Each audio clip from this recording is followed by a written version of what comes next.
அனைவருக்கும் வணக்கம். மற்றுமொரு உண்மை சம்பவம் மூலம் உங்களை சந்திக்கின்றேன். வாழ்க்கையில் பலதரப்பட்ட பிரச்சனைகள் இருக்கிறது. இது ஒரு வித்தியாசமான ஒரு உண்மை சம்பவம்.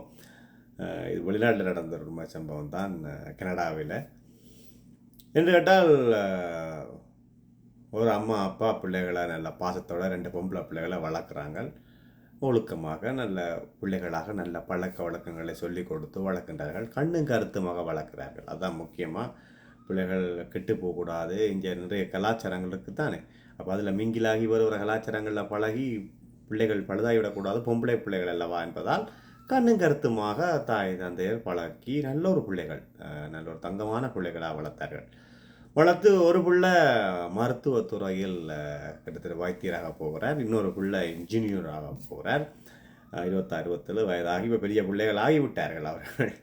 ஆனால் அவர்கள் இப்போ ஒரு மிகப்பெரிய சிக்கல் இருக்கிறது. அவர்கள் எந்த ஒரு பாய் ஃப்ரெண்டோ அல்லது திருமணமாகி அந்த திருமணமாக வேண்டும் என்ற ஒரு எண்ணமோ அதோ இல்லாமல் அவர்கள் வேலை செய்ய வேண்டும், உழைக்க வேண்டும் என்ற நோக்கத்தில் இருக்கிறார்கள். அப்போது தாய் தந்தையர்கள் பொம்பளை பிள்ளைகளுக்கு திருமணம் முடிக்க வேண்டும் அல்லவா. அப்போ அவர்கள் திருமணம் பேச தொடங்கி விட்டார்கள். அப்போ பேசும்பொழுது அவர்களுக்கு தகுதியானவர்களைத்தானே பெற்றோர்கள் தேடுவார்கள். அப்போ இப்போ என்ன பிரச்சனை, அதில் ஒரு சிக்கல் இருக்கிறது. மாப்பிள்ளை எடுப்பதில் சிரமம் அவர்களுக்கு இருக்கிறது. கனடாவில் மாப்பிள்ளை தேடிக்கொண்டிருக்கின்றார்கள். அப்போ பிள்ளைகளை பார்த்து யாரையாவது லவ் பண்ணியிருக்கலாம் தான் ரெடி என்று தேர்ந்தெடுப்பினார்கள். நகைச்சுவைக்க என்றாலும் அவர்கள் பேசியிருக்கிறார்கள். என்ன யாராவது லவ் பண்ணியாவது இருக்கலாம், எங்களுக்கு கஷ்டம் இருக்காண்டு அவர் சொன்னார்கள், அம்மா நீங்கள் எங்களை எப்படி வளர்த்தீர்கள், நீங்கள் எங்களை நல்ல வடிவாக போகக்கூடாது, கொள்ளக்கூடாது, நீங்கள் லவ் பண்ணக்கூடாது, நல்ல பிள்ளையாக இருக்கணும், படிக்கணும் தான் சொன்னீர்கள். அது மாதிரி உங்கள் சொல்லை கேட்டுத்தானே நாங்கள் படித்து இப்போ நல்ல இடத்தில் இருக்கின்றோம். அப்போ இனி திருமணம் செய்து வைக்கின்றது உங்கள் பொறுப்பு தானே என்று.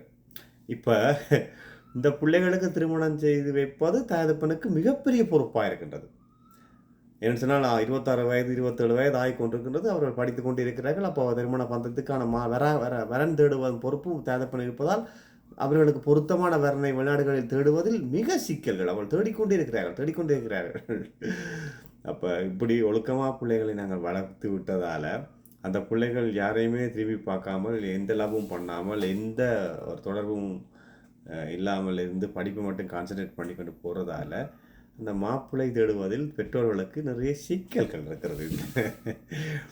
பிள்ளைகள் தந்தை தகப்பனைத்தான் பிளைம் பண்ணுகிறார்கள். உங்கள் வளர்ப்பின்படி நீங்கள் நினைத்தபடி நாங்கள் வளர்ந்து விட்டோம், இனி நீங்கள் எங்களுக்கு ஏற்றது போல திருமணம் செய்து வையுங்கள் என்று பெற்றோரிடம் அந்த பொறுப்பை கொடுக்கும் பொழுது பெற்றோர்களுக்கு இப்பொழுது அது மிகப்பெரிய ஒரு வேலையாக இருக்கிறது. என்ன வேலை என்று கேட்டால், அவர்களுக்கு ஏற்ற மாதிரி தேடவனுமே, அதுக்கு அவர்கள் வயதை விட கொஞ்சம் கூட அவற்றை படிப்புக்கு ஏற்ற மாதிரி என்று நல்லபடியன் இவர்களுக்கு ஏற்ற மாதிரி என்று தேடிக்கொண்டே இருக்கிறார்கள்.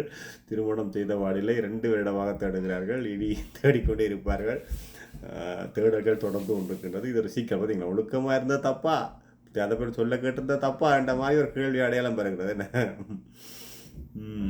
அப்போ அந்த தாய் எனக்கு சொல்லும்போது சொல்லியிருந்தா, இந்த பிள்ளைகள் லவ் பண்ணியாவது தொலைச்சிருக்கலாமே, யாரையும் பிடிச்சி கொண்டாவது ஓடி இருக்கலாமே என்று சொன்னார். அப்போ அதுக்கே அந்த பிள்ளைகள் சொல்லுதலாம், நீங்கள் வளர்த்த வளர்ப்பு தானேம்மா, நீங்கள் சொல்லித்தானே வளர்த்திக்கலாம், அது மாதிரி தான் நாங்கள் இருக்கிறோம், நீங்களே அதை பார்த்து கொள்ளுங்கள், திருமணம் செய்து வைக்கும் முறையை என்று தாய் தப்பனில் அந்த இதை சுமத்தி போட்டு இருக்கிறார்கள். அப்போ தாய் தப்பன் தானே செய்து வைக்கணும், அவர்கள் தேடிக்கொண்டிருக்கிறார்கள் பொருத்தமானதை என கொண்டு ஒரு நகைச்சுவையாக இருந்தாலும் உண்மையிலே இது ஒரு கஷ்டமான இதுதான். என்ன பிள்ளைகள் படிப்பு மேலே மேலே மேலே படித்து கொண்டே போகிறாங்களே, என்ன நல்ல வடிவம். இப்போ அவங்களுக்கு ஏற்றமாய் மாப்பிள்ளை தேடுறதுல பயங்கர சிக்கல்கள் இருக்கிறது. என்ன இது அப்போ இடையில யாராவது காய்ச்சி கொண்டு போயிருந்தால் பரவாயில்லை. இது ஒரு பெரிய ஒரு சிக்கலாக தான் இருக்கிறது. பரவாயில்லை, அவர்களுக்கு திருமணம் நடக்க வேண்டும், மாப்பிள்ளை கிடைக்க வேண்டும் என்று இந்த நேரம் கடவுளை பிரார்த்தித்து கொண்டு மீண்டும் ஒரு உண்மை சம்பவத்தில் சந்திக்கின்றேன். நன்றி.